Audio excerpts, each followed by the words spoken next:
next team up, the St. Louis Cardinals.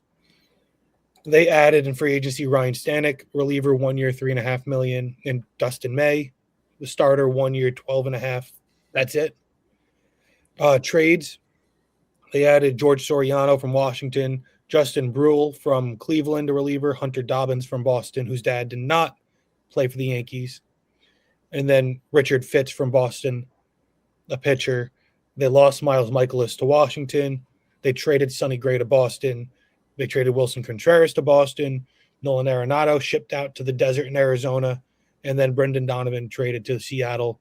They're going to be a much, much different, much younger team.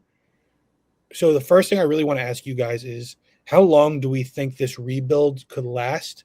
Because their farm system isn't bursting at the seams either, but they do also have one really top and great prospect in J.J. Weatherholtz.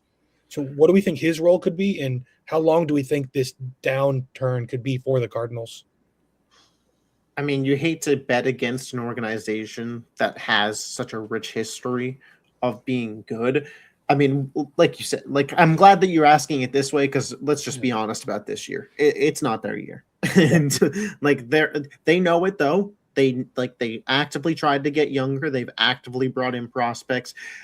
You know, maybe on paper it's not the best, but we've seen it in baseball. Sometimes there's guys on paper that pan out. Sometimes there's guys on paper that don't pan out. On Twitter the other day, there was that picture going around of Mike Trout in like his early MLB The Show days, where like everything about him in the scouting report is like, this guy is at best just average and everything. And then he ends up being Mike freaking Trout. So I'm not going to sit here and bet against the Cardinals. They've shown a history of knowing what they're doing. I think it's possible that this could be a 2 to 3 year turnaround before this team is frisky and competing for the playoffs again. You have a guy like Mason Wynn and Jordan Walker who are interesting pieces. I do think it's possible you see a Lars Nootbaar and a Jojo Romero even moved at the deadline to bring in more prospects for this team. Absolutely. So to me, if I'm a Cardinals fan, I'm going into the year. I want to see the kids play as much as possible, and I want to see who looks like a foundational piece of our future and who doesn't, and get a more clear picture of what the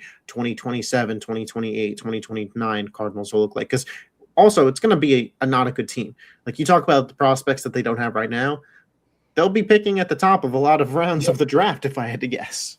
Yeah, I mean, right now the Cardinals are just really seeing who they have with a lot of these players, and like, don't say who's going to be like the core foundation there and who they're going to build around and stuff. So I mean, you're looking at, I think, at least 3 years at least before you start to see them get good, and you're like, maybe they're going to start doing stuff, maybe you're going to start seeing flashes. But I mean, there were other teams where, like, you know, if they start hitting on players, like, I mean, previously, I mean, just like younger teams where like they got good really quick and then kind of fell off and stuff. So it's like I mean, Orioles, like, we thought they were getting up, and then they kind of just fell flat because they decided they want to do pitching. But I mean, well, we'll see where they end up. But look at the team that we just talked about, the Pirates. Yeah, I mean, the second that they got Paul Skeens, everything changes. One good player to build around. If they get one good player to build around, and you build a core around, like, build your team around that player, get a good core together. I mean, you're competing for a playoff spot in like about 2-3 years, like you said. And I do think it's, I don't think 2026 is going to be a great year. I don't think 2027 is going to be a great year.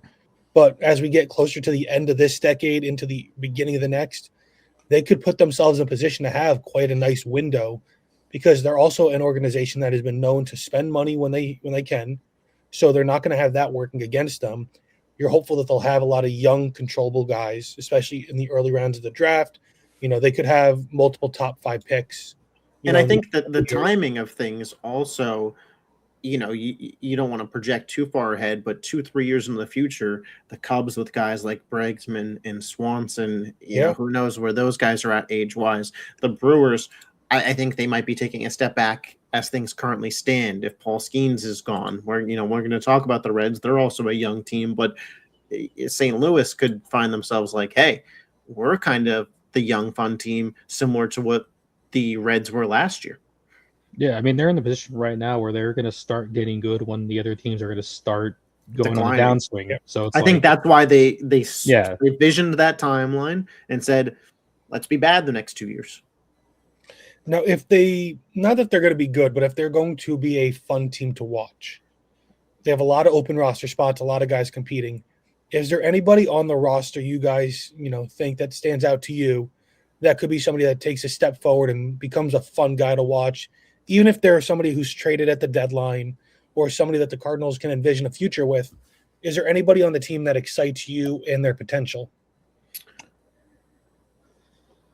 I like the infield of Mason Wynn and Weatherholt. I think Jordan Walker is interesting. I think when your team is built like this, it's about teaching the guys to play the game the right way. So I'm excited to see good base running, hustle plays, extra effort, some defensive gems from these guys where, over the course of 162, is this probably going to be a playoff team? No, but you're competing for a spot to be a part of something bigger and be a part of the future plan. And you like to see guys give that hustle. I think the Cardinals could be a team where maybe they're not winning games, but they're playing the game the right way. And that's what makes them fun to watch. I think you just look at them like having fun building that, like, how do I say that, the locker room. I can't think of the word. Like they're going to be a very the young culture. team. Yeah, they just got to build. Right, You're going to watch them build young. the culture, see who steps up and becomes like the leaders on the team with the younger guys, like who's going to be, who's going to step up. And I think you look at your rookies like Weatherhold and stuff and seeing if they're going to step into the role that they're projected, to have. So you're just looking at all these rookies, young guys, and seeing what they can do, if they play good, how they gel, what the locker rooms, like the culture's going to look like and all that. Mm-hmm. So, because that's really going to set the tone for how they're going to look down the line here. For me, it's Dustin May is somebody who I'm really looking at this year because he's always had the talent. He's had a lot of injury issues, but his arm throws straight gas. And if he can have a healthy year and get his career back on track, he's somebody who I think could be really, really, really fun to watch. Again, like a guy who is vying for a spot Right. of being a part of their future.